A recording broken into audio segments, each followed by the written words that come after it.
कहानी की शुरुआत में डॉक्टर वेन को चेक कर रही होती, कहती तुम्हें इन्फेक्शन नहीं है, तुम तो माँ बनने वाली हो, क्या तुम्हें पता नहीं। और वेन तो बहुत हैरान होती, कहती क्या मैं प्रेग्नेंट हूँ। तभी बाहर पेशेंट्स बातें करते हैं कि ये तो कॉलेज आती है ना, इतने यंग एज में ये माँ बन गई, इसे भी नहीं पता होगा इसके बच्चे का बाप कौन है। और यहाँ पे वेन को बातें सुनाते हैं, कहते पक्का वो कोई भिखारी होगा। कि वेन कहती वो भिखारी नहीं है वो तो, और याद करती है सीन कुछ हफ्ते पहले का। मिस्टर मो कहते हैं कि मैंने बहुत कर्जे लिए, तुम्हें मेरे कर्जों को रिपे करना होगा। और वो वेन को बेचने के लिए पब में आए होते हैं, वो तो मना करती है। उसे जोर से बैठ करके वहां से वो भाग जाती है। और तभी वो तो फुआंग के रूम में पहुंच जाती हैं, जहां फुआंग तो भगवान जी से प्रार्थना कर रहा होता है। और उसके बॉडीगार्ड्स तो किसी की अच्छी खासी धुलाई कर रहे होते। अब ये सब तो वेन देखती है। वो कहता है बॉस प्लीज मुझे माफ कर दो। रोता है कि वेन सब सुन के डर जाती, उससे तो सामान गिर जाता है और पीछे मुड़ के फुआंग देखता है। सेक्रेटरी कहता लगता है गलती से आ चुकी है। और बाहर मिस्टर मो कहते कि तुम कहाँ पर हो, मैं आज तुम्हें जिंदा नहीं छोड़ूंगा। तो वेन फुआंग को देखती है, सोचती किसी के हाथों बिकने से अच्छा मैं तो मरना ही पसंद करूंगी ना। और भागती वो तो फुआंग के पास जाती है, उसके हाथों को पकड़ती है, कहती जेंटलमैन प्लीज मुझे बचा लो, आप जो कहोगे मैं वो करूंगी। और तभी सेक्रेटरी सोचता है कि बॉस के हाथ में तो प्रेइंग बीड्स है ना, ये किसी वुमेन को टच भी नहीं कर सकते। वुमेन्स को देखकर ये तो बहुत ही गुस्सा हो जाते हैं।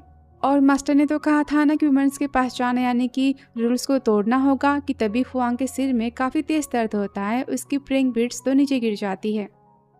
तभी सेक्रेटरी कहता है तुमने तो रूल्स को तोड़ा है, जल्दी से प्रेइंग बीड्स को मिस्टर फू के हाथों में दो। तो वेन माला को उठाती है। सेक्रेटरी कहते हैं मैं डॉक्टर को बुला के लाता हूँ।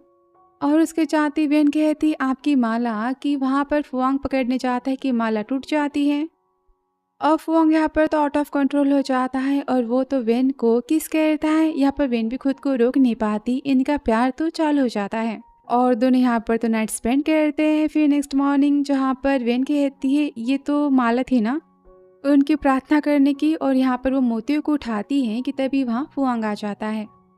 कहता जो टूट चुका है उसे जोड़ने का कुछ फायदा नहीं है। तो वेन कहती है जेंटलमैन आई एम सॉरी, मैंने ठीक से इसे पकड़ा नहीं था और ये टूट गए, पर मैं इसकी भरपाई करके दे सकती हूँ। तो सेक्रेटरी कहता है तुम्हें पता है इसकी प्राइस कितनी होगी।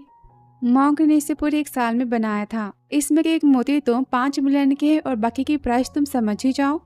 वेन कहती क्या 5 मिलियन की बचाई थी ना, और ये आपकी प्रेयर बीड्स को भी मैंने तोड़ दिया, मैं पैसे नहीं ले सकती, आप इन पैसों को भरपाई के तौर पर रख लो। वॉन्ग कहता क्या तुम मुझे कंपनसेशन दे रही हो। तो वेन कहती मुझे पता है ये कम है, पर मैं बाकी के पैसे जल्दी दे दूंगी। और वहाँ से वो तो भाग जाती है। तो फुआंग सोचता है पहली बार मुझे कोई कंपनसेशन दे रहा है, कमाल है ना। तभी सेक्रेटरी कहता है बॉस कल रात को आपका पेन भी खत्म हो चुका था, आप आउट ऑफ कंट्रोल भी नहीं हुए, इसका मतलब क्या लड़की आपका इलाज है। और यह फ्लैशबैक का सीन खत्म होता है, वहाँ पर सीन वेन का। वो डॉक्टर्स की बात याद करती कि उसे तो बच्चे की सेफ्टी के लिए इंजेक्शन लेने की मैंने गेम में लगा दी। अब वेन यहाँ पर होती कहती पैसे मेरे ट्यूशन की फीस थी। स्टमो कहते मैंने तुम्हारे ऊपर तो बचपन से इतना खर्चा किया है, क्या मैं इतने पैसे नहीं ले सकता। एक काम करो खुद को जाकर तुम तो पब में बेच सकती हो ना, तुम्हें कुछ 1000 तो मिल ही जाएंगे, पर याद रखना प्रेग्नेंट मत होना, वरना तुम्हारी प्राइस तो मार्केट में कम हो जाएगी। और कॉल को कट कर देते। अब यहाँ पर वेन तो काफी रोती है, कहती बेबी आई एम सॉरी, मेरे पास तो पैसे भी नहीं है कि मैं तुम्हारा इलाज भी करवा सकूं। और वहाँ उसे अस्पताल में तो फू वांग आया होता है, उसका डॉक्टर फ्रेंड जीन कहता है कमाल है, तुम्हारा गुस्से का लेवल तो इस महीने शांत हो चुका है, तुम्हारे खानदानी बीमारी होने के बाद भी इस महीने तुम्हारी दिमागी हालत तो पहले से ठीक है, क्या बात है, तुम्हें कोई चमत्कार मिला है क्या। कि यहाँ पर फुआंग तो वेन की बातों को याद करता है। और वहाँ से वेन तो जारी होती है कि तभी सेक्रेटरी कहता है डॉक्टर से कि बॉस को तो अपनी वुमेन मिल चुकी है, उसने बॉस से गुस्से को तो शांत करवा दिया। डॉक्टर कहता है कोई वुमेन नहीं है, बल्कि वो तो मिस्टर फुआंग के बीमारी का इलाज है, वो इनका एंटीडोज है। तो फुआंग कहता है मतलब डॉक्टर कहता है कि बस वही वुमेन है जो मिस्टर फुआंग के गुस्से को, उनकी बीमारी को ठीक कर सकती है। और बस वही एक वुमेन है जो मिस्टर फुआंग को बेबी भी दे सकती है।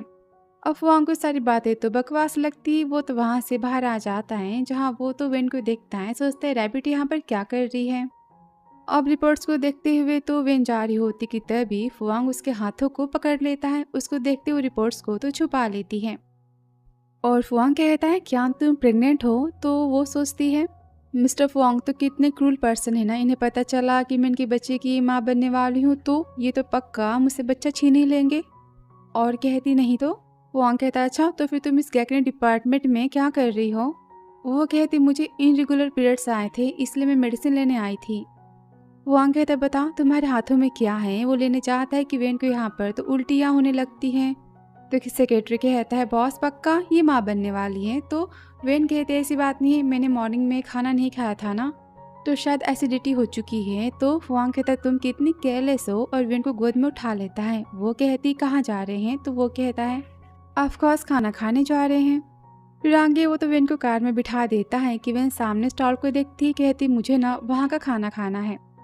फुआंग कहते मेरा वेट करो और वहाँ से वो जाता है कि तभी कार के पास तो मिस्टर मो आ जाते हैं अपनी वाइफ और बेटी के साथ। और यहाँ वो तो वेन को बेचने की बातें कहते हैं कि वो गुस्से में कहते हैं तुम शेमलेस पर्सन, तुमने मेरी माँ की जान ले ली और अब तुम मुझे बेचना चाहती हो। सुनते ही सीसी तो वेन के लगा देती कहती है हम जो कह रहे तुम्हें करना तो होगा ना। और वो तो वेन को खींचते हुए लेकर जाती कि उसका जूता वहाँ पर ही निकल जाता है। और अब फुआंग तो मोमोज को बाय कर रहा होता है और वहाँ से वेन तो वैन में जाती वो तो चिल्लाती मेरी हेल्प करो। और यहाँ फुआंग तो देख रहा होता है पर फेस नहीं देख पाता। सेक्रेटरी कहता है बॉस क्या बात है। तो फुआंग कहता है कुछ नहीं और कार के पास जाता है जहाँ वो तो वेन के शूज को देखता है और वैन को याद करता है। कहता है पक्का उस कार में तो वेन थी। कहता है उसका पीछा करो। और यहाँ वो फैमिली तो वेन को बेच चुकी होती है जहाँ मिस्टर ल्यू तो बदतमीजी करने जाते हैं कि वहाँ पर फुआंग की एंट्री हो जाती है। ल्यू कहता है कि इसकी हिम्मत यहाँ पर आने की कि फुआंग के बॉडीगार्ड्स तो उन सब की अच्छी खासी कुटाई करते हैं। और फुआंग कहता है तुम सब तो जिंदा बचने वाले नहीं हो। और सेक्रेटरी कहता है इन सबको उठा के यहाँ से बाहर करो। और यहाँ पर फुआंग तो वेन के पास आता है। कहता है मैंने कहा था तुम्हें वहाँ वेट करने को। कि वो फुआंग के हाथों को पकड़ते कहते प्लीज़ मुझे यहाँ से ले चलो। तो फुआंग कहता है ठीक है आज से तुम मेरा इलाज हो और तुम मेरी हो। वो कहती है मतलब। फुआंग कहते सारी बातें तुम्हें बाद में पता चली जाएंगी। और वो तो वेन को गोद में उठाता है और कहता है हम तो घर चल रहे हैं। और सेक्रेटरी कहता है कमाल है बॉस को लगता है प्यार हो चुका है। फिर आगे फुआंग तो वेन को अपने घर लेकर आ जाता है जहाँ पर सब तो वेन को मैम कह के ग्रीट करते हैं। मिस फू कहते तो वेन कहती है मैं इनकी वाइफ नहीं हूँ और सोचती मैं तो बस इनका एंटीडोज हूँ।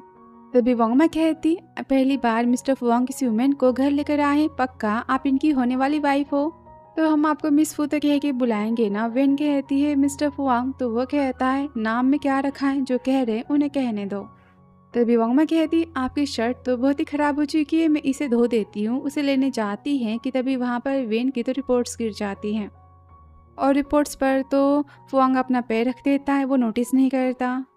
कहता है मैम को रूम में लगते हैं। वो कहता है तुम यहाँ से जा सकते हो। तो सेक्रेटरी कहता डॉक्टर ने कहा तो था कि मिस वेन आपका एंटीडोज है, आप उन्हें क्यों नहीं बुला लेते। तो फुआंग कहता है मैं अपने कंट्रोल को खो दूंगा और मैं वेन को चोट पहुँचाना नहीं चाहता। अब उसकी आइज़ यहाँ पर रेड होना स्टार्ट हो जाती है और वो तो आउट ऑफ कंट्रोल हो जाता है। कहता है सेक्रेटरी से मैंने कहा कि यहाँ से बाहर निकल जाओ, इस रूम में कोई आना नहीं चाहिए। तो सेक्रेटरी कहता है बॉस आपकी जान भी जा सकती है, आप इस पेन को बर्दाश्त नहीं कर पाओगे। मैं मिस वेन को बुला देता हूँ कि वो गुस्सा करता है और सेक्रेटरी को वहाँ से भगा देता है। अब यहाँ वेन तो फुआंग के चिल्लाने की वॉइस को सुनती है, सोचती उन्हें क्या हो गया है, भागती जाती कहती सेक्रेटरी क्या बात है। तो सेक्रेटरी बताता है आज तो फुल मून का डे है और बॉस की बीमारी काफ़ी ज़्यादा हाई हो चुकी है।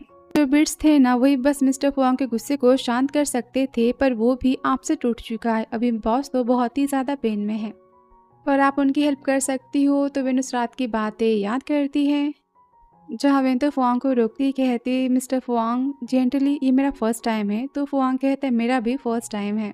वो उसके आंसू को पोंछता है, कहता है डरो मत मैं काफ़ी जेंटल हूँ। और उनका प्यार वहाँ पर तो चालू हो जाता है वापस सीन। तो वेन कहती इसका मतलब वो इस टाइप की एंटीडोज की बात कर रहे थे और अंदर जाने की बात करती कि सेक्रेटरी उसे रोक लेता है। कहता है बॉस तो आउट ऑफ कंट्रोल है, वो आपको हर्ट कर सकते हैं, आप नहीं जा सकती। कि वहाँ पर फुआंग तो चिल्ला रहा होता है पेन में। तो वेन कहती है मिस्टर फुआंग ने मेरी कितनी हेल्प की, अगर मैं उनकी एंटीडोज बन सकती हूँ तो ठीक है। और वो तो रूम में चली जाती है जहाँ फुआंग ने तो ढेर सारी तोड़ फोड़ की होती है, खुद को चोट पहुँचाया होता है। कहता है मैंने कहा कि तुम यहाँ से जाओ। अब वेन तो घुटने पर बैठ जाती है और फुआंग की सेफ्टी के लिए भगवान जी से प्रार्थना करती है। कि फुआंग कहता है मैंने कहा था ना यहाँ नहीं आना है। गुस्से में उसे पकड़ता है, कहता है तुम यहाँ से जाओ। कि वो फुआंग के फेस को पकड़ती है, कहती है मैं हूँ। प्लीज़ आप शांत हो जाओ। कि वेन के आंसू को देखते ही यहाँ पर उसका गुस्सा तो शांत हो जाता है और फुआंग को शांत करने के लिए वो तो उसे किस करती है और दोनों यहाँ पर नाइट स्पेंड करते। फिर नेक्स्ट मॉर्निंग जहाँ पर सर्वेंट कहती है कि बॉस ने आपके लिए न्यू ड्रेस भिजवाई है। आपके ड्रेस तो कल रात को फट चुके थे ना, अब बताइए आपको इसमें से कौन सा ड्रेस पसंद है। ये सारे आपके साइज़ के हैं, बॉस ने इसे चूज़ किया है। तो वो सोचती है मिस्टर फू तो केयरिंग टाइप के पर्सन लगते हैं ना, तो क्या मैं उन्हें बेबी के बारे में सारी बातें बता दूं फिर लंच के टाइम। और फिर लंच के टाइम फुआंग तो उसे बुलाता है और लंच देता है। कहता है तुम बहुत ही पतली हो, तुम्हें ज़्यादा खाना खाना चाहिए। और वे इनको देखता है, कहता है इसकी कमर कितनी पतली, थोड़ी सी ज़्यादा फोर्स से लगता है टूट ही जाएगी। तभी वे सोचते मिस्टर फुआंग कितने जेंटली बातें करते हैं ना, शादी बच्चे को भी एक्सेप्ट कर ले। और कहती है मिस्टर फुआंग मुझे आपसे कुछ कहना है। कि तभी उसे अपनी माँ का फ़ोन आ जाता है और माँ तो गुस्सा कहती कि फुआंग तुम तो एक यूजलेस बेटे हो, बताओ मैं कब दादी बनूंगी, तुम शादी कब करोगे। अब तभी फुआंग तो डॉक्टर्स की बातें याद करता है कि आपका बच्चा भी काफ़ी कॉम्प्लिकेटेड होगा आपकी तरह, उसकी हेल्थ सही नहीं होगी। और कहता है माँ मैं बच्चा नहीं चाहता और कॉल कट कर देता है। तो वह सोचती इसका मतलब कि इन्हें बेबी नहीं पसंद और मैं इसे नहीं रख सकती। तभी फुआंग सोचता है अगर डॉक्टर की बातें सच है तो वेन ही मेरी परफेक्ट पार्टनर है और हमारा हेल्दी बेबी हो सकता है बिना किसी कॉम्प्लिकेशंस के। और वो बेबी वेन की तरह बहुत ही क्यूट होगा ना। और कहता है बोलो तुम्हें क्या कहना था। तो वेन कहती है एक्चुअली मैं आपसे क्यों इसके पास जाता है। कहता है बताओ तुम्हें मुझसे क्या। और सोचता है जब भी मैं इसके पास जाता हूँ लगता है कि मैं पागल हो जाऊंगा, मैं अपने कंट्रोल को ही खो देता हूँ। तभी वेन कहती है मुझे आपसे 3000 युआन चाहिए, क्या मुझे मिल सकते हैं। और सोचती इन पैसों से मैं तो सर्जरी करवा ही लूंगी। और फुआंग तो गुस्सा होता है, कहता है पैसे कितने। वो कहते 3000, क्या उधार मिल सकते हैं। तो सेक्रेटरी सोचता है मिस वेन तो कमाल है, ये बॉस से पैसे मांग रही है पर ये तो प्यार चाहते हैं और मिस वेन को 30 मिलियन चाहिए। फुआंग तो गुस्से में अपने कार्ड को देता है, कहता है इसमें जितने चाहे उतने पैसे तुम खर्च कर सकती हो, इस कार्ड की लिमिट नहीं है और ना ही कोई पासवर्ड है। और वहाँ से गुस्से में चला जाता है कि वेन चिल्लाती मुझे तो बस 30,000 रुपये चाहिए थे। और वो तो सुनता नहीं है कि वेन सोचती सर्जरी के बाद तो मैं पैसे मिस्टर फुआंग को वापस कर दूंगी और ये कार्ड भी। बेबी आई एम सॉरी पर पापा तुम्हें नहीं चाहते और मैं कुछ कर नहीं सकती। और अब फुआंग तो गुस्से में कंपनी चला जाता है कि सेक्रेटरी सोचता है बॉस के पहली बार प्यार हुआ। तभी उसे तो फुआंग की माँ का फोन आता है। वो कहता है मैम मिस्टर फुआंग को प्यार हो चुका है पर वो पार्टी सामने वाली तो पैसों की लालची है, उसने बॉस से 30 मिलियन की डिमांड की। तो माँ चिल्लाती क्या बस पैसों की भूखी है, तो क्या फर्क पड़ता है, हमारे पास तो ढेर सारे पैसे हैं ना। वैसे भी मुझे तो बस पैसे खर्च करने वाली बहू चाहिए थी ना और मुझे मिल गई। तभी शरण कहता है मैम आप गुस्सा नहीं हो। तो मिस वो कहती गुस्सा किस बात का, फाइनली किसी ने मेरी बेटी के दिल में प्यार को जगाया है। मैं उसे 30 मिलियन तो क्या 3 बिलियन भी दे सकती हूँ और अगर उसने मुझे ग्रेट ग्रैंड सन दिया तो मैं उस लड़की को पूरी प्रॉपर्टी दे सकती हूँ। जाके पता करो कि लड़की किस खानदान से बिलोंग करती है और उसके घर वालों को तो ब्राइड प्राइस सेंड कर। और अवन तो अस्पताल से बाहर आ जाती है, उसे कल की मॉर्निंग की सर्जरी की टाइमिंग मिलती है। और तभी वहाँ से सच धज के फू फैमिली की कार जा रही होती है कि लोग बातें करते कि फू फैमिली के यंग मास्टर मिस्टर फुआंग की शादी होने जा रही है। लगता है डाउरी की प्राइस देने जा रहे हैं। वह सुनकर वे सोचती इसलिए वो बच्चा नहीं चाहते क्योंकि वो शादी करने जा रहे हैं किसी और से। और यहाँ मिस्टर मो कहते हैं कि वो पागल वेन के बदले हमें 2 लाख रुपए देने के लिए तैयार हैं। तो सीसी कहती है वेन को बेचने के बाद तो मैं अपने ब्रांडेड पर्स को बाय कर सकती हूँ और महंगे कपड़े भी, फिर मैं तो किसी रिच पार्टी में जाऊंगी और अपने लिए पक्का अमीर पति तो खोज ही लूंगी। कि तभी बाहर से तो कार के आने की आवाज़ें आती है और वो सब बाहर जाते हैं। उन्हें पता चलता कि फू फैमिली की तरफ से उनकी होने वाली वाइफ के लिए ढेर सारे महंगे तोहफे और गिफ्ट्स आए हैं। फिर आगे सीसी सोने के तोहफे देखती कहती क्या सारा गोल्ड मेरे लिए है। तो मिस फू का सेक्रेटरी कहता है हाँ मो फैमिली की बस आप ही बेटी हो या फिर कोई और भी बेटी है। तो वो कहती है मो फैमिली की इकलौती बेटी मैं हूँ। और सोचती मिस्टर फुआंग तो वैसे प्यार नहीं कर सकते, पक्का मेरी ब्यूटी से वो पागल हो चुके हैं। अब सेक्रेटरी पैसे गिफ्ट देकर चले जाते, कहते हम कल आपको लेने आएंगे। और ये सब तो खुशी में पागल हो रहे होते हैं। सीसी कहती मैं उस दिन गई थी ना होटल में, वहाँ मिस्टर फुआंग भी आए थे, लगता है मुझे देखते उन्हें ना पहली नज़र का प्यार हो गया। और यहाँ वेन को देखते हैं जो कि फूड डिलीवरी की जॉब कर रही होती है और कहती अब तो मिस्टर फुआंग शादी करने जा रहे तो मैं फू फैमिली में नहीं जा सकती। फुआंग के कार्ड को निकालती कहती मुझे सर्जरी के पैसे यूज़ करने के बाद तो वापस देने होंगे ना। और तभी उसे मिस मो का फ़ोन आ जाता है। कहती मेरे हाथ में तुम्हारी माँ की आखिरी निशानी है, क्या तुम इसे नहीं चाहती? और वो तो अस्थियों को फेंकने की बातें करती है कि वेन तो घर आने के लिए राज़ी हो जाती है। फिर आगे घर पर जहाँ वेन आ जाती कहती है मेरी माँ की निशानी मुझे वापस करो। तभी मिस मो कहती ये तो मिस्टर जीन है और ये तुम्हारे होने वाले पति हैं। हमें इसने पूरे 2 लाख रुपए पे किए हैं। कि वेन काफ़ी गुस्सा होती जाने की बात करती कि सीसी उसे रोक लेती है और मिस्टर मो यहाँ पर तो पॉट को फोड़ने की बात करते हैं। और यहाँ पर फुआंग की माँ जाती कहती बताओ मेरी बहू कहाँ पर है? तो फुआंग कहता है वो आपकी बहू नहीं है, वो तो 1 नंबर की लालची पर्सन है। माँ गुस्से में पर्स फेंकती कहती है उसे पैसे चाहिए तो ठीक है ना, तुम्हारे पास ढेर सारे पैसे तो है ना। और सेक्रेटरी ने मुझे सारी बातें बताई है कि तुम दोनों के बीच में वो सब भी तो हो चुका है। तो फुआंग गुस्से में सेक्रेटरी को देखता है। तो माँ कहती सेक्रेटरी को घूरना तुम पहले बंद करो, मुझे बताओ कि मेरी बहू कहाँ पर है। और तभी वांगमा तो सोफे के नीचे वेन की रिपोर्ट को देख लेती। कहती मिस वेन तो माँ बनने वाली है। वांग तो हैरान होता है, रिपोर्ट को देखता है। कहता है वेन तो प्रेग्नेंट है। ये सुनकर वांग की माँ तो बहुत ही खुश होती है। कहती कमाल है, मैं तो दादी बनने वाली हूँ।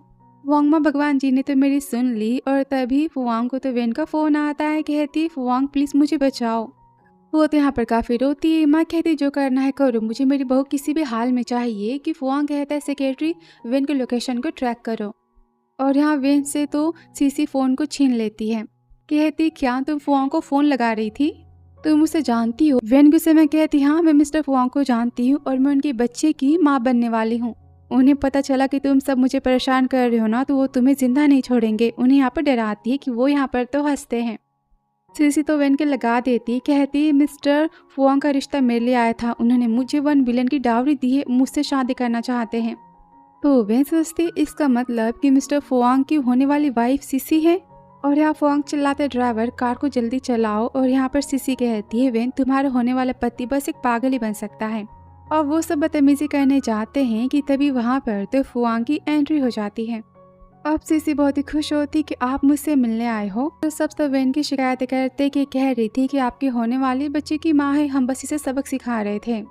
सीसी कहती हनी देखो ना, मैं तुम्हारी होने वाली वाइफ हूँ और ये कह रही कि ये तुम्हारी वाइफ है, तो मैं इसे पनिश कर रही थी। फुआंग गुस्से में कहता तुमने इसे पनिश किया? तो सीसी कहती हाँ कि यहाँ पर सेक्रेटरी तो डोर को बंद करवा देता है। और सीसी कहती मैं जानती हूँ कि आप मेरे पास आना चाहते हो। कि तभी फुआंग तो उसे धक्का मार देता है और मिस्टर मो के वो लगा देता है। अब यह बॉडगार्ड्स तो सबकी अच्छी खासी धुलाई करते हैं। उन्हें पता चलता है कि फुआंग तो शादी वेन से करने वाला था। और फुआंग तो वेन के सामने अपना हाथ बढ़ाता है। वेन तो रोती कहती सॉरी मैंने आपको फिर से परेशान किया, मैं जानती हूँ कि आप यहाँ पर सीसी को पिक करने आए हो। तो फुआंग कहता है तुम मेरी वुमेन हो और कोई नहीं, और जिसने तुम्हें परेशान किया है उसे इसकी प्राइस तो पे करनी पड़ेगी ना। और सीसी कहती है वेन तो 1 नंबर की बेशरम है। सुनते सेक्रेटरी तो सीसी के लगा देता है। कहता है ये मिस्टर फुआंग की वाइफ है, तुम्हारी हिम्मत कैसी हुई उनके बारे में ऐसी बातें कहने की। और फुआंग बताते सारे तोहफे तो वेन के लिए थे ना कि तुम्हारे लिए, और जिस बच्चे के बारे में तुम उल्टी सीधी बातें कर रही हो उस बच्चे का फादर मैं हूँ। और वो सब यहाँ पर फुआंग की बातों से डर जाते, कहते हमें माफ़ कर दो। कि फुआंग कहता है इन सब ने जिन हाथों से मेरी वाइफ को टच किया है वो हाथ नहीं बचने चाहिए। और वो सब वेन से कहते कि हम फैमिली है, तुम ऐसा कैसे कर सकती हो? मिस्टर फुआंग को कहो कि वो हमें माफ़ कर दे। कि वेन तो मिस्टर मो के लगा देती है।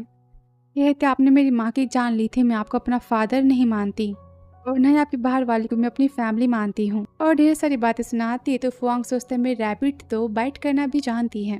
तो मिस्टर मो कहते तुम्हें क्या लगता है कि फुआंग तुमसे प्यार करता है? तुम तो बस उसके लिए बच्चा पैदा करने की मशीन हो, देखना बेबी होने के बाद तो तुम्हें घर से निकाल ही देगा। और वेन तो फिर से उनके लगा देती है, बोलती मैं रिश्ता आसिमो फैमिली से यहाँ पर ही ख़त्म होता है। अपनी माँ की अस्थियों को वो उठाती है। और फुआंग यहाँ पर तो मो फैमिली की अच्छी खासी धुलाई करने का ऑर्डर देता है। फिर आगे कार में जहाँ फुआंग तो वेन को पकड़ता है। कहता है तुम मेरे बच्चे की माँ बनने वाली हो और तुमने मुझसे इतनी बड़ी बात क्यों छुपाई? तो वो कहती क्योंकि आपने कहा था ना कि आप बेबी नहीं चाहते। तो फुआंग तो अपनी माँ की फ़ोन की बातों को याद करता है और सोचता वेन को गलत फहमी हो गई। और वेन कहती मैं जानती हूँ कि आप ये बच्चा नहीं चाहते, मैं सर्जरी करवा सकती हूँ। तो फुआंग कहता है ये बच्चा मैं चाहता हूँ इस दुनिया में आएगा। तो वेन कहती मैं नहीं चाहती कि मेरे बच्चे को इनलीगल चाइल्ड कहें। तो फुआंग कहते किसने कहा कि इनलीगल चाइल्ड कहलाएगा, मैं तुमसे शादी करने वाला हूँ। तो वह सोचती मेरी फैमिली का बैकग्राउंड कितना ज़्यादा घटिया है। मेरे फादर हमेशा लोन लेते हैं सबसे। ये मुझे ऐसी पर्सन से शादी करना क्यों चाहेंगे कि फुआंग कहता है हमारी सीक्रेट मैरिज होगी और बच्चा होने के बाद मैं तुम्हें डिवोर्स दे दूंगा और कंपनसेशन के 500 मिलियन दूंगा। तो वह सोचती मेरा बच्चा इस दुनिया में आ सकता है और इसे पापा का नाम मिल सकता है, मुझे और क्या चाहिए। और वो तो शादी के लिए यहाँ पर हाँ कह देती है। तो फुआंग सोचता है तब से इसने कुछ नहीं कहा और पैसों का नाम लेते ही इसने हाँ कह दी। और फिर आगे वेन और फुआंग की ऑफिशियली शादी हो जाती है। और सर्टिफिकेट लेने के बाद वो तो फू फैमिली आते हैं, जहाँ सर्वेंट्स तो वेन को मैम कह के फिर से ग्रीट करते हैं। और फुआंग की माँ तो वेन से मिलती है, उन्हें वेन तो बहुत ही पसंद आती, कहती आज से तो मुझे मम्मी कहोगी।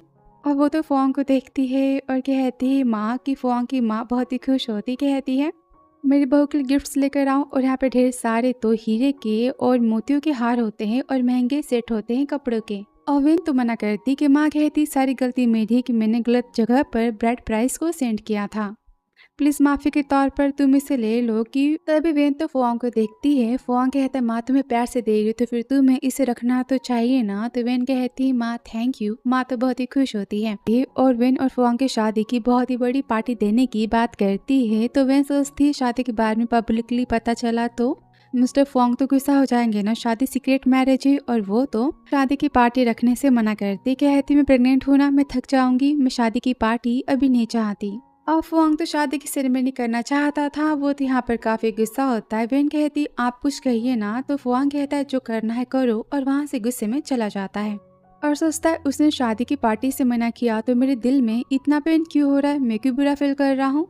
फिर आगे रात को तो माँ कहती फुआंग वेन आज से तुम्हारा कमरा है। तो यहाँ पर वेन सोचती कि हम साथ में सोएंगे। तभी वहाँ पर वांग माँ आ जाती है और फुआंग को मेडिसिन देती है। तो वेन मेडिसिन के बारे में पूछती है तो माँ बताती बिना इसे पिए तो फुआंग को नींद नहीं आती। तो वेन कहती माँ पर मेडिसिन के साइड इफेक्ट तो होते हैं ना, मिस्टर फुआंग के पेन को शांत करने का क्या कोई और तरीका नहीं है। तो वांग माँ कहती उस फुल मून नाइट के दिन तो फुआंग ने मेडिसिन ली थी और उसके सिम्टम्स तो कंट्रोल में थे। तो माँ बहुत ही खुश होती, कहती वेन तुम तुम्हारी फैमिली के लकी स्टार हो और तुम ही हो जो फुआंग को शांत कर सकती हो, उसकी बीमारी को ठीक कर सकती हो। आज से तुम और फुआंग तो साथ में सोएंगे ताकि फुआंग को मेडिसिन लेना ना पड़े। तो वह सोचती है मिस्टर फुआंग ने मेरी कितनी हेल्प की है ना, मैं इतना कर ही सकती हूँ। और वहाँ कह देती है। माँ बहुत ही खुश होती, कहती ठीक है तुम फुआंग के साथ में एंजॉय करो, हम यहाँ से जाते हैं। अब उनके जाते ही वेन कहती मैंने जानबूझ के हाँ तो नहीं कहा। तो फुआंग उसके पास आते, कहते बताओ तो मेरे साथ में सोना चाहती थी इसलिए तुमने हाँ कहा ना। वेन कहती ऐसी बात नहीं है, माँ ने कहा इसलिए मैंने हाँ कह दी। तभी फुआंग कहता है तुम उन्हें माँ कह सकती हो तो क्या तुम मुझे हबी नहीं कह सकती। वो कहती मिस्टर फुआंग आई एम सॉरी, मैं जानती हूँ ये हमारी शादी बस एक कॉन्ट्रैक्ट मैरिज है और मुझे तो मिस फू को आंटी कहना चाहिए। मैं अपनी लिमिट में रहूंगी। कि वो तो गुस्सा होता है, उसके पास जाते ही सोचता है मैं खुद पे कंट्रोल क्यों नहीं कर पाता और किस करने जाता है कि वेन उसे रोकती, कहती मैं सोफे पर सोने जा रही हूँ। तभी उसका पैर तो मुड़ जाता है और फुआंग पकड़ने जाता है कि दोनों तो बेड पर ही गिर जाते हैं। तो वो कहती मिस्टर फुआंग मेरा मतलब कि फुआंग डॉक्टर ने कहा था ना कि 3 महीने तक हम कुछ नहीं कर सकते। तो वो कहता मैं तुम्हें कुछ करने वाला वैसे भी नहीं था, ज्यादा तुम मत सोचो, तुम्हें तो मुझे अपने पास बुला रही हो ना। और वो वेन को खींच लेता है, कहता है स्टोरी सुनने का टाइम हो चुका है। फिर आगे वो तो वेन को बच्चों की कहानियां सुना रहा होता है और वेन सोचती है मिस्टर फुआंग कितने जेंटल है ना, ये बहुत ही अच्छे पापा बनेंगे। और कहानी सुनते सुनते वो सो जाती है। तो फुआंग सोचता है सच में ये कितनी क्यूट है ना। और फिर नेक्स्ट मॉर्निंग तो माँ और वांग माँ कहते हैं कि सुबह के 10:30 बज चुके हैं और फुआंग और वेन अब तक नहीं आए। वो दोनों रूम में देखने जाते हैं जहाँ पर वेन और फुआंग तो सोए होते हैं। अब माँ तो बहुत ही खुश होती, कहती है फाइनली मेरा बेटा चैन से सो पाया है कितने सालों बाद। वेन तो फुआंग के लाइफ में भगवान जी का आशीर्वाद है ना। कि तभी वेन जग जाती है, कहती है माँ आप यहाँ। और तभी फुआंग कहता है माँ इतनी सुबह आप क्या कर रही हो। तो माँ कहती टाइम तो देखो क्या हो रहा है। फुआंग तो टाइम को देखता है, कहता है सुबह के 10:30 बज चुके, मेरे सिर में कोई दर्द भी नहीं है और ना ही मेरे सीने में कोई पेन हो रहा है। ये सब तो वेन के साथ की वजह से हो रहा है। और फिर आगे वेन सोचती मुझे मिस्टर फुआंग को उसके ब्लैक कार्ड को वापस करना होगा ना। और वो तो जींस में देखती है पॉकेट में तो कार्ड होता ही नहीं है। सोचती ब्लैक कार्ड आखिर कहाँ गया। और यामो फैमिली तो भिखारी बन चुकी होती है जो कि कचरे में से खाना लेकर खा रहे होते हैं। लड़ाई झगड़ा स्टार्ट होता है कि तभी सिसी कहती पापा मेरे पास कुछ है। तो मिस्टर मो कहती ये तो सुप्रीम ब्लैक कार्ड है, तुम्हारे पास कैसे आया? तो सीसी याद करती बताती ये तो वेन के पॉकेट से गिरा था और मैंने उसे उठा लिया। अब यहाँ पर वो सब तो बहुत ही खुश होते हैं और मॉल में जाते हैं शॉपिंग करने, जहाँ पर वो तो 5 मिलियन की शॉपिंग कर लेते हैं। और ऑफिस में तो फुआंग के फ़ोन पर 5 मिलियन खर्च होने का मैसेज भी आ जाता है। वो सोचता है पैसे तो वेन ने खर्च किए हैं, मैंने कार्ड तो उसे दिया था ना। अब यहाँ पर उसे तो ढेर सारे मैसेज एक के बाद एक पैसे खर्च करने के आ रहे होते हैं। यहाँ मिस्टर मो तो पैसे उड़ा रहे होते हैं और उनकी वाइफ तो ज्वेलरीज बाय कर रही होती है और सीसी तो ढेर सारे ड्रेसेस को बाय करती है। कहती मॉम डैड हम तो अरबपति बन चुके हैं ना।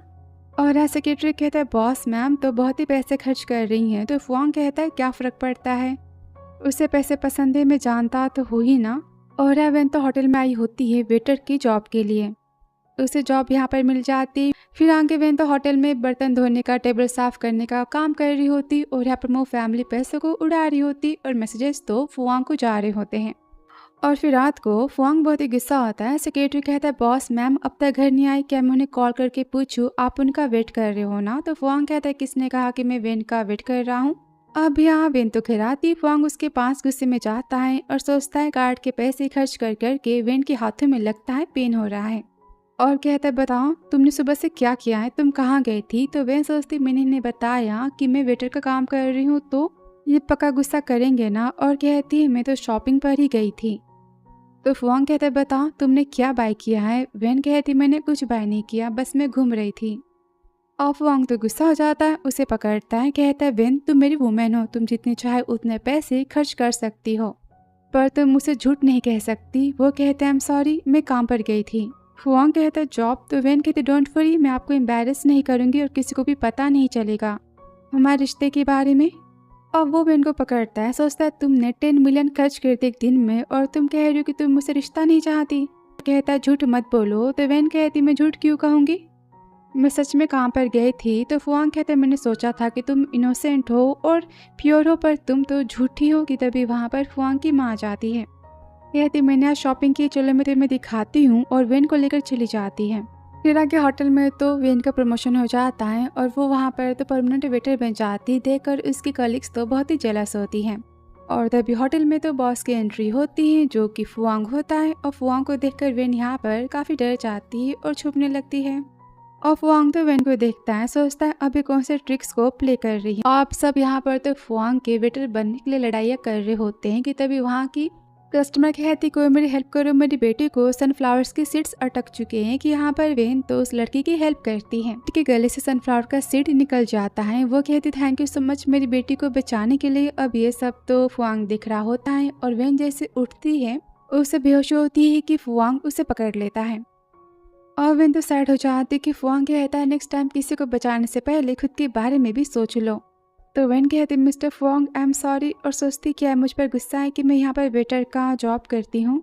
अब एम्प्लॉय तो गुस्सा होती, वेन को धक्का मारती, बोलती तुम्हारी हिम्मत कैसे हुई बॉस के पास आने की, घटिया ट्रिक्स को यूज़ करना बंद करो, मैं तुम्हें जॉब से निकालती हूँ। तो फुआंग कहता है मेरे ख्याल से इसे नहीं तुम्हें जॉब से निकालना चाहिए।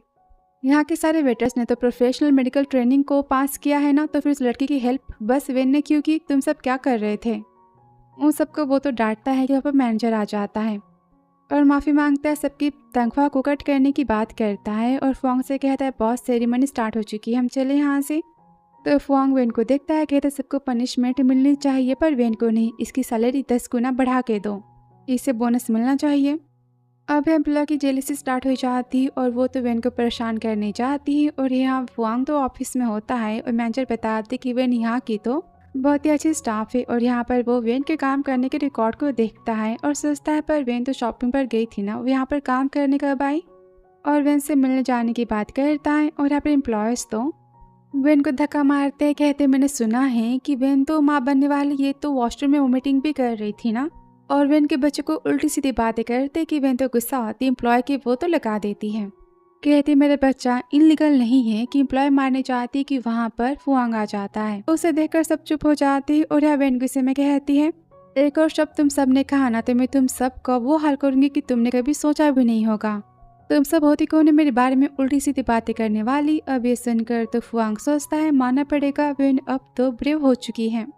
अब यह सब तो माफ़ी मांगते हैं तो वेन सोचती यहाँ पर ये क्या हो रहा है कि वहाँ पर फुआंग तो वेन के हाथों को पकड़ लेता है और मैनेजर सबको जॉब से निकाल देता है। तो वेन कहती mister Phuang thank you so much, मैं अपने काम पर जाती हूँ। तभी यह मैनेजर आता है और होटल की स्पॉन्सरशिप की बातें करता है। तो फुआंग कहता है मुझे इसके बारे में पहले सोचना तो होगा ना। कि मैनेजर तो वेन को देखता है और सोचता लगता है कि वेन बहुत ही ज़्यादा पसंद है। फिर आगे कार में तो वेन मैसेज करती कि मुझे आज ओवर टाइम काम करना है, मैं घर लेट आऊँगी, आप मेरे लिए वरी मत करना। तो फुआंग गुस्से में कहता है वेन की हेल्थ पहले से ठीक नहीं है और वो ओवर टाइम करने की बात कर रही है, उसे ब्लैक कार्ड के पैसे भी क्या कम पड़ चुके हैं। तो सेक्रेटरी कहता है बॉस मैनेजर ने हमें तो क्लब में इनवाइट किया है और यह क्लब में। तो वेन कहती मैं तो वेटर हूँ, मुझे आने की क्या ज़रूरत थी।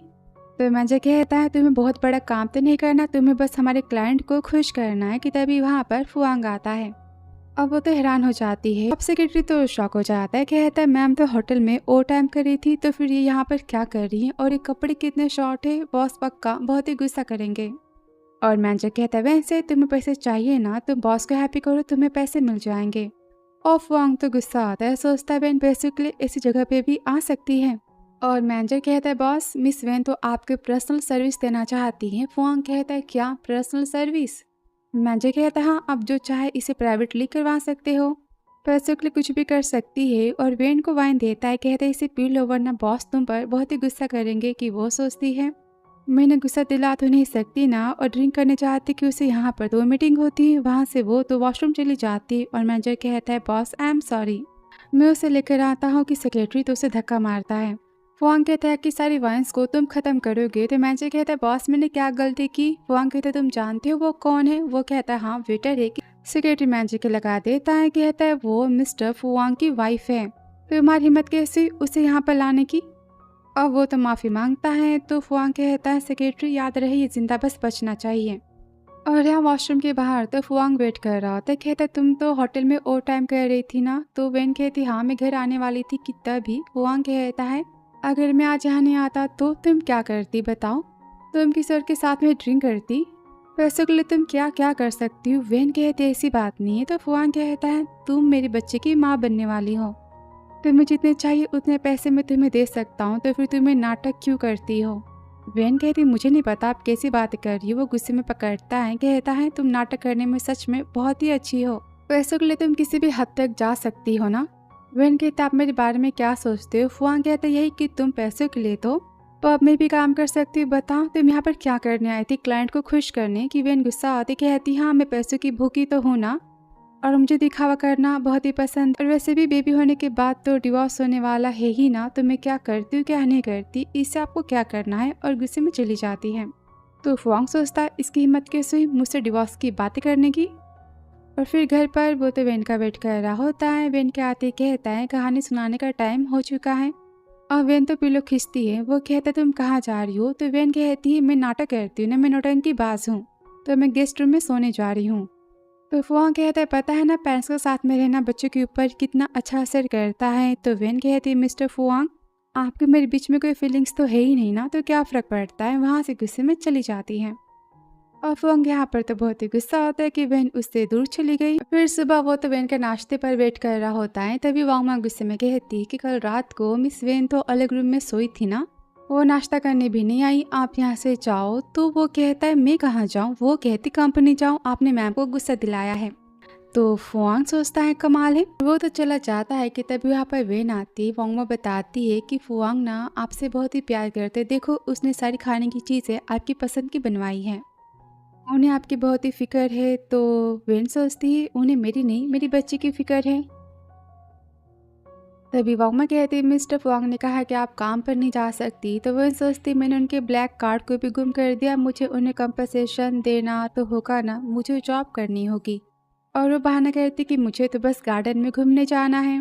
आगे तो वेन जाती फूड की डिलीवरी करने। और सेक्रेटरी नूडल्स की बातें कर रहा होता है कि फुआंग तो कार में से वेन को देख लेता है। सेक्रेटरी कहती है तो मैम है ना। तो फुआंग गुस्से में कहता है मैंने कहा था ना कि वेन काम पर नहीं जाएगी। सेक्रेटरी कहता है मैंने वांगमा से तो कहा था। तो फुआंग उसका पीछा करने के लिए बोलता है। तभी सेक्रेटरी कहता है बॉस उस एरिया में तो मेल मॉडल्स के ढेर सारे क्लब है, मैम वहाँ पर गई हैं। तो फुआंग कहता है क्या मेल मॉडल्स। और वेन तो फूड की डिलीवरी करने जाती कि वहाँ पर वो तो सीसी को देख लेती है और मो फैमिली को, जहाँ सीसी मॉडल्स पर पैसे उड़ा रही होती। कहती इस ब्लैक कार्ड को स्वाइप करो, और वेन उसे पहचान लेती। कहती मुझे मेरा कार्ड वापस करो। कि सीसी तो वेन को धक्का मारती और कहती है या यहाँ पर फुआंग भी आया है। तो सीसी कहती है माँ शांत हो जाओ, देखो इसने कपड़े कैसे पहने, लगता है कि इसे फुआंग ने घर से निकाल दिया है। और अब ये तो फूड डिलीवरी का काम कर रही हैं। यहाँ पर सब तो वेन का मजाक उड़ाते हैं। तो वेन कहती इस कार्ड को मुझे फुआंग ने दिया था, मुझे मेरे कार्ड को वापस करो। छीनने जाते किसी से उसे धक्का मार देती है और कहती वेटर से यहाँ की पेमेंट करो। और यहाँ वेन का पीछा करते तो फुआंग भी आ जाते हैं। सेक्रेटरी कहता बॉस देखो मैम की स्कूटी है ना। और तभी फुआंग को मैसेज आता है कि कार्ड से तो 3 लाख रुपए स्पेंड हुए हैं। और फुआंग तो बहुत ही गुस्सा होता है। कहता है वो मेरे सिवा किसी और मैन से मिल रही, मैं भी उस मेल मॉडल को देखना चाहता हूँ। और गुस्से में वो तो जाता है। और यहाँ पर सीसी तो वेन के फ़ोन को भी छीन लेती और यहाँ पर वो तो वेन को बहुत ही परेशान करते हैं। सीसी कहती बच्चा नहीं रहा तो तुम फुआंग के पास फिर कभी जा ही नहीं पाओगी। और यहाँ पर वो तो वेन को वाइन पिलाने जाते हैं। तभी वहाँ पर तो फुआंग आ जाता है, चिल्लाता है स्टॉप। अब उसे देखकर सब यहाँ पर डर जाते हैं। और फुआंग तो वेन के पास जाता है। वेन कहती है मेरे पेट में बहुत ही दर्द हो रहा है। और फुआंग आपका ब्लैक कार्ड इसके पास है, इसने उसे ले लिया है। तो फुआंग सोचता है तो वही कार्ड जो मैंने वेन को दिया था। और मिस मो कहती इसने हमें कार्ड दिया था, कहा था हम जितने चाहे उतने पैसे खर्च कर सकते हैं। वो तो वेन पर इल्ज़ाम लगाते हैं। तो वेन कहते हैं सबकी सारी बातें झूठी है, कार्ड लगता है इनके घर पे गिरा था लास्ट टाइम और इन सब ने इसे ले लिया। तो मिस्टर मो कहते हैं मैं तुम्हारा बाप हूँ। तो वेन गुस्से में चिल्लाती आप मेरे डैड नहीं हैं, हमेशा आपने मुझसे पैसों के लिए काम करवाया है, यहाँ तक कि आप मुझे बेचना चाहते थे।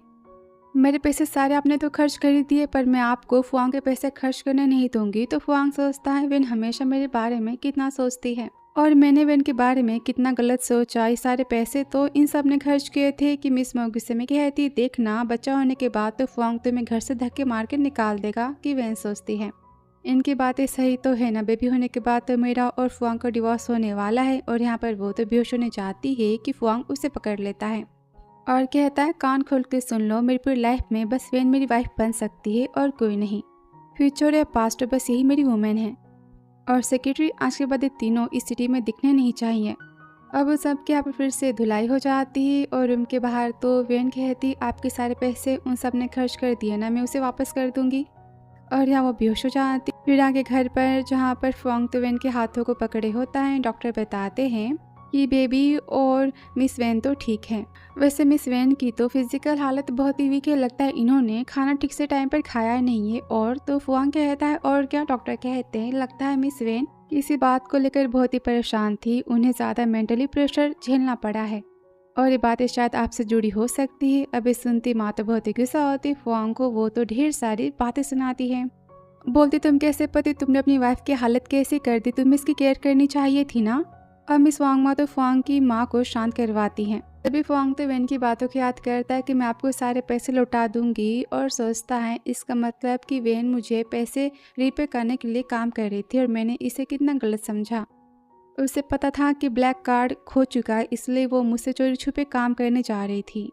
मैंने वेन को तो इनसिक्योर फील करवाया है। और कहता है माँ सारी गलती मेरी है। और तभी वेन को तो होश आ जाता है। कहती हूँ ब्लैक कार्ड आपको मिला। तो फुआंग कहता है वो मेरे पास है, तुम इसके बारे में मत सोचो। वो वेन को आराम करने के लिए कहता है और उनके बाहर तो फुआंग की माँ बहुत ही गुस्सा होती। कहती तुम्हें पता है ना कि वेन कितनी अच्छी लड़की है और तुमने उस पर कितना शक किया।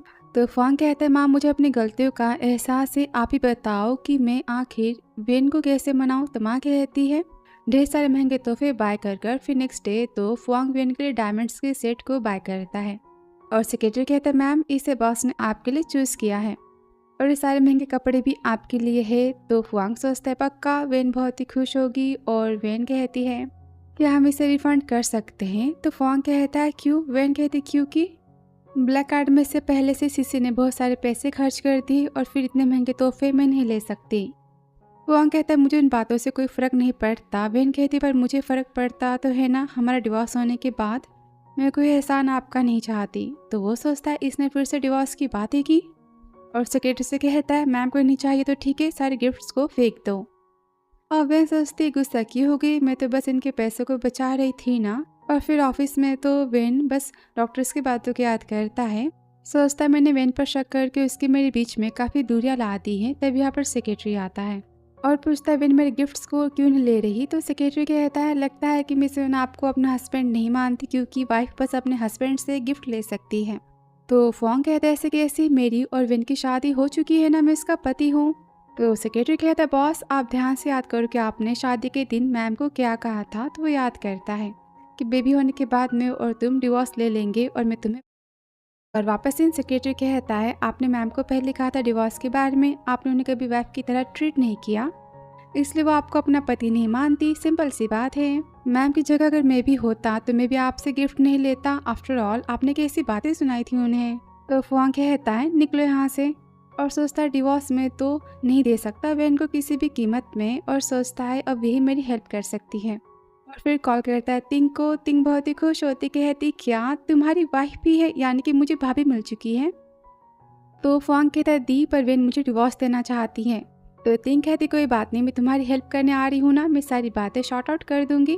और यहाँ घर पर तो वेन देखती घर की सफाई हो रही होती है और वांगमा कहती पता है ना जो मिस फुआंग को कंट्रोल कर सकती है वो मैम घर वापस आ रही है। तो वेन सोचती कोई फुआंग को कंट्रोल कर सकता है और पूछती क्या कोई मेहमान आ रहा है। तो वांगमा कहती हाँ हमारी फैमिली की मेंबर आ रही हैं। वेन हैरान हो जाती है और सोचती कि लगता है मिस्टर फुआंग का प्यार वापस आ चुका है।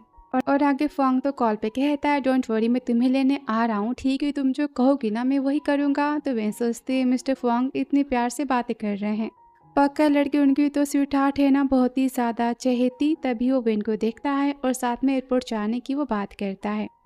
और वेन को तो हाँ कहनी पड़ती। फिर आगे कार में जहाँ फुआंग तो सीट बेल्ट लगाने के बहाने वेन के बहुत ही पास आता है। तो वेन कहती है मैं खुद कर सकती हूँ ना। तो फुआंग सोचता है वेन मेरे पास आना तो नहीं चाहती। फिर आगे वो तो एयरपोर्ट पहुँचाते हैं जहाँ पर तिंग आती है। आती हो तो फुआंग को गले लगाती, बोलती मैंने तुम्हें बहुत ही मिस किया। वो कहते मैंने भी तुम्हें बहुत ही मिस किया। अब तिंग तो बहुत ही खुश होती, कहती फाइनली मैं अपने भाई की वाइफ से मिलने जा रही हूँ, पता है मैं कितनी ज़्यादा खुश हूँ। और वेन देखकर सोचती पक्का ये मिस्टर फुआंग की तो स्वीटहार्ट है, कितनी ब्यूटीफुल है, क्यूट है और कितनी अच्छी है ना, दोनों परफेक्ट मैच है। और डोर ओपन करती फुआंग कहता है ये मेरी वाइफ है, इसका नाम है वेन। तो वेन सोचती मुझे इनके बीच में तो नहीं आना चाहिए और कहती है मेरी और मिस्टर फुआंग की शादी बस नाम की, हमारा डिवोर्स होने वाला है 1 साल बाद। तो तिंग कहती क्या डिवोर्स। फुआंग गुस्से में कहता है किसने कहा था डिवोर्स की बात है यहाँ पर करने के लिए। तो वेन सोचती मैं नहीं चाहती कि इनके और मिस्टर तिंग के बीच में गलत फहमी हो। तो तिंग सोचती पक्का सारी गलती फुआंग की होगी, इसने वेन के मन में ऐसी बातें डाली होगी और अब ये वेन को पाना चाहता है। और लगता है वेन को गलत फहमी हो चुकी कि मेरे और फुआंग के बीच में कोई और ही रिश्ता है, पर मुझे इनकी हेल्प करनी होगी ना। और कहती ठीक है तुम गुस्से में बातें क्यों कर रहे हो, चलो हम घर चलते हैं। और वो तो वेन के साथ में बैठ जाती है और कहती बताओ क्या तुम फुआंग को पसंद करती हो। तो वेन सोचती है मैंने पसंद करती बातें मैं तो मिस तिंग को नहीं बता सकती ना। और कहती नहीं मेरे और मिस्टर फुआंग की शादी में कोई फीलिंग्स तो कभी थी ही नहीं। अब सुनते फुआंग तो ब्रेक मार देता है और कहता है वेन तुमने क्या कहा कि कोई फीलिंग्स नहीं है, ठीक है अपनी बातें तुम याद रखना।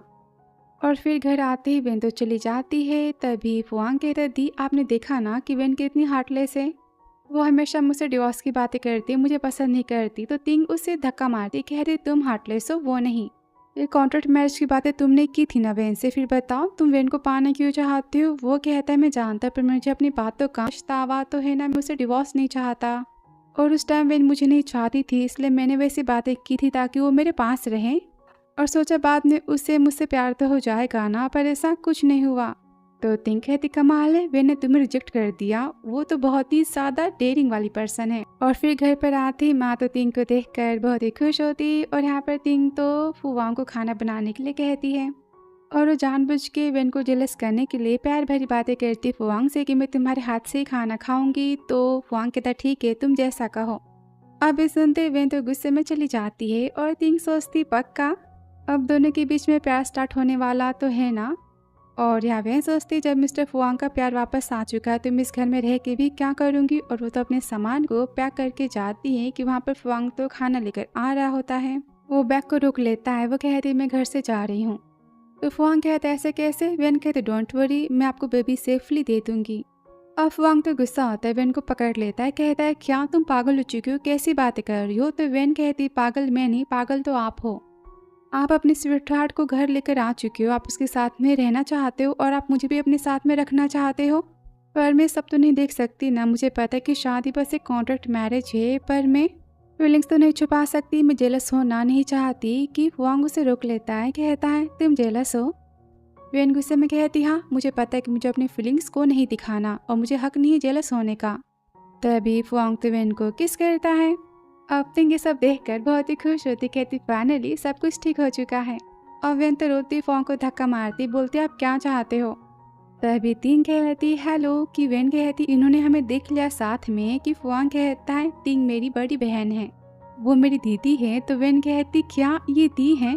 तभी तिंग आती, कहती हाँ मैंने जो किया जानबूझ के किया ताकि तुम और वांग दूसरे के प्यार को समझ पाओ। तो वेन कहती है दीदी हेलो। तिंग यहाँ पर बहुत ही खुश होती, कहती पता है मैं कितने दिनों से अपने लिए भाभी खोज रही थी, फाइनली मुझे मिल गई।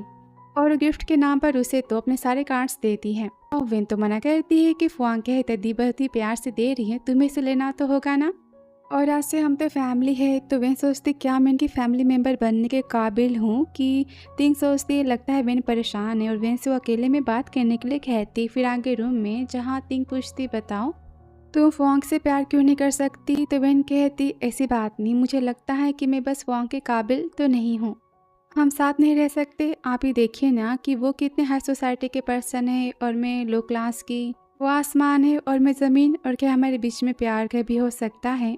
अब ये सारी बातें फुआंग सुनता है और सोचता है इसलिए वेन इतनी परेशान है। और यहाँ पर तिंग कहती है फुआंग ने कोई तुमसे शादी की, उन्हें सारी बातों से कोई फ़र्क नहीं पड़ता।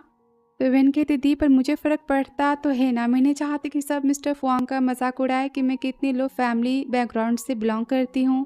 तो तिंग सोचती मुझे पहले वेन को कॉन्फिडेंस देना होगा फुआंग की वाइफ बनने के लिए। फिर आगे जहाँ वेन जाती है एक होटल में, जहाँ पर सारे अमीर घराने की लड़कियां तो फुआंग की वाइफ बनने के लिए क्लासेस ले रही होती हैं।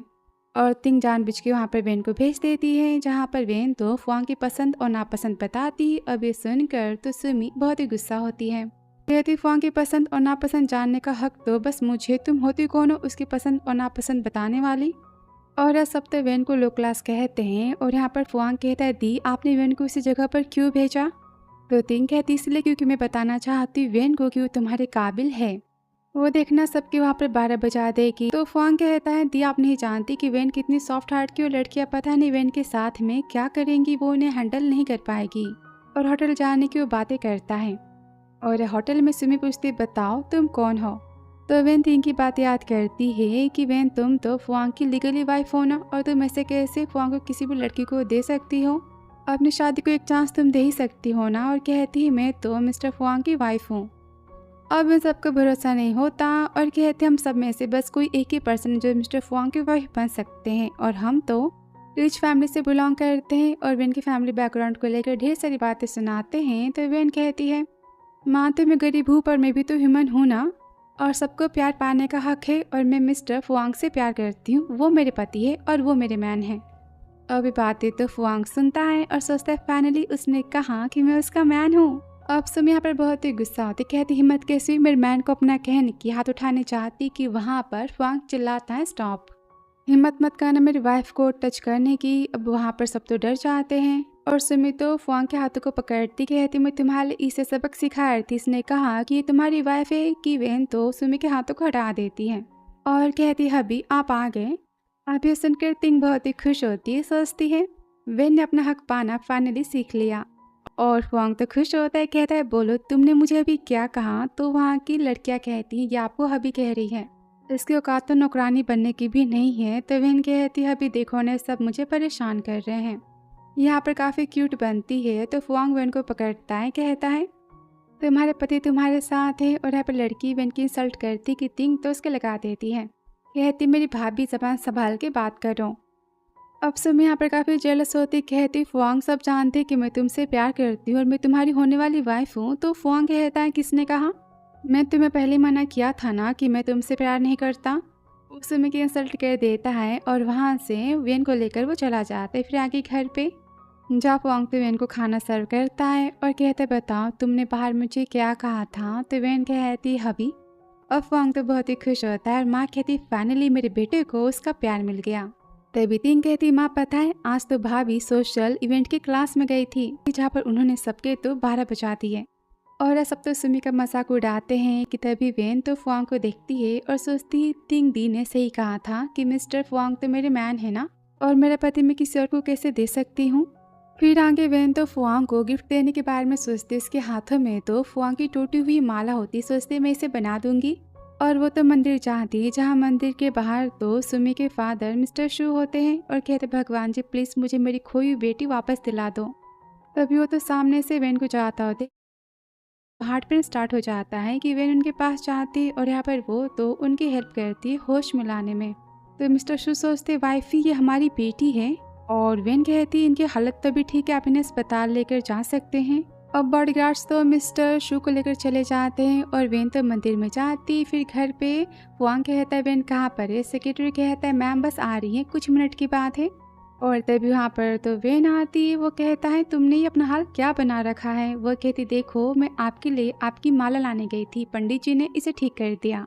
तो फुआंग कहता है पर उसके लिए तो 1800 सीढ़ियाँ चढ़नी पड़ती है ना। तो वेन कहती हाँ पर मैं बस कुछ सीढ़ियों पे गई थी और वहाँ मुझे पंडित जी मिल गए, उन्होंने कहा कि मैं बहुत ही सिंसियर पर्सन हूँ, अपने पति से बहुत ही प्यार करती हूँ, तो उन्होंने मुझे माला बना के दे दी। ये आपकी ब्लेसिंग थी ना, मैं आपको इसे वापस करती हूँ। मैं चाहती हूँ कि आप हमेशा हेल्दी और सेफ रहो। ये सुनते ही फुआंग तो वेन को किस करता है, उसे गले लगाता है, कहता है तुम मेरे साथ हो तो मुझे कुछ नहीं चाहिए। तो सेक्रेटरी कहता है ये सब मैं देखूँ कि ना देखूँ। और हाँ मिस्टर शू को तो होश आ जाता है और वो तो अपनी बेटी से मिलने की बातें करते हैं। फिर आगे जहाँ फुआंग घर पे बताता है कि तुमने जिसकी जान बचाई थी ना वो तो सुमी के पापा है और सुमी उनकी गोद ली गई बेटी है। पता है 20 सालों से वो अपनी खोई बेटी को खोज रहे हैं। और तभी वहाँ पर तो मिस्टर शू आ जाते हैं और कहते सुमी से कि ये मेरी बेटी है। और फुआंग यहाँ पर तो गुस्सा होता है, कहते मेरी वाइफ के पहले से फादर और मदर है जो कि बहुत ही लालची है, मैं जानती हूँ कि आपकी बेटी नहीं है। तो मिस्टर शू कहते कि मैं फुआंग को गोद लेना चाहता हूँ, मैं इसका गॉड फादर बनना चाहता हूँ। तो फुआंग बहुत ही गुस्सा होता है, कहते मैं सारी बातें जानता हूँ कि आपकी सारी बातें एक नाटक है। उनसे लड़ाई कर लेता है और वहाँ से भगा देता है। तभी वेन कहती आपने ऐसा क्यों कहा। तो फुआंग कहता है लगता है कि मिस्टर शू तुम्हें पसंद करते और तुम्हारे पीछे पड़े इसलिए तो ऐसे बहाने कर रहे हैं। और यहाँ मिस्टर शू के हाथों में तो वेन के बाल होते हैं और वो यहाँ पे डीएनए करवाने की बात करते हैं। और सुमी को सारी बातें पता चलती है कि मिस्टर शू को अपनी खोई बेटी शायद मिल चुकी है और वो डीएनए करवाने के लिए अस्पताल गए हैं। अब ये सुनकर तो सुमी बहुत ही गुस्सा होती है और वो चाहती मिस्टर मो से मिलने और वेन को ख़त्म करने की बातें करती। फिर आगे मिस्टर मो तो वेन को फ़ोन करते, कहते क्या तुम अपनी माँ की डेथ के बारे में जानना चाहती हो। उसे मिलने को बुलाते। फिर आगे वेन तो पहुँच जाती मिस्टर मो से मिलने के लिए। जाओ कहते तुम्हारे पति ने मुझे तो बर्बाद कर दिया है, मैं तुम्हें ख़त्म कर दूंगा। वेन गुस्से में कहती आपने मेरी माँ की जान ली थी ना। तो मिस्टर मो कहते वो डिजर्व करती थी, पता है शादी से पहले वो तो माँ बन चुकी थी, वो बच्चा मेरा था ही नहीं। माँ तो मैंने उसे किडनैप किया था पर उसने कभी भी उससे मुझे टच नहीं करने दिया। वेन कहते क्या आप मेरे फादर नहीं हो। तो मिस्टर मो कहते हाँ तुम किसी और की बेटी हो। और तब यहाँ पर सुमी आती है। वेन को पता चलता है कि वो तो मिस्टर शू की बायोलॉजिकल बेटी है और सुमी कहती तुम मुझसे मेरे फादर को नहीं छीन सकती, शू फैमिली की प्रॉपर्टी तो मेरी होगी ना। और यहाँ पर वो तो वेन को ख़त्म करने की बातें करती है कि तभी वहाँ पर फाइनली फुआंग आ जाता है। अब सुमी यहाँ पर डर जाती, कहती क्या सारी बातें तुम्हारा प्लान थी। तो वेन याद करती जहाँ पर वो तो मिस्टर मो से मिलने आने से पहले फुआंग को सारी बातें बता देती और कहती है मेरी माँ की डेथ के बारे में मैं तो सारी बातें जानना चाहती हूँ, मुझे पता है आप मेरा सपोर्ट ज़रूर करोगे। और वापस से वेन कहती तुम्हें क्या लगता है कि मैं इतनी पागल हूँ कि मैं यहाँ पर अकेले आ जाऊँगी। और यहाँ पर मिस्टर शू तो सुमी के लगा देते हैं, कहते कि मैं तुम्हें अपनी बेटी नहीं मानता। और यहाँ पर सुमी को तो पुलिस स्टेशन लेकर जाया जाता है। और यहाँ मिस्टर शू तो डीएनए की रिपोर्ट को देखते हैं और बताते हैं कि तुम मेरी बेटी हो, मैंने तुम्हें बहुत ही मिस किया। और यहाँ पर वो तो काफ़ी रोती अपने पापा से मिलके।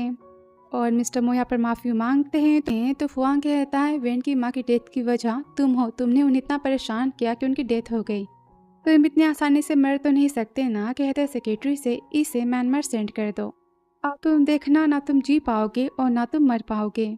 और फिर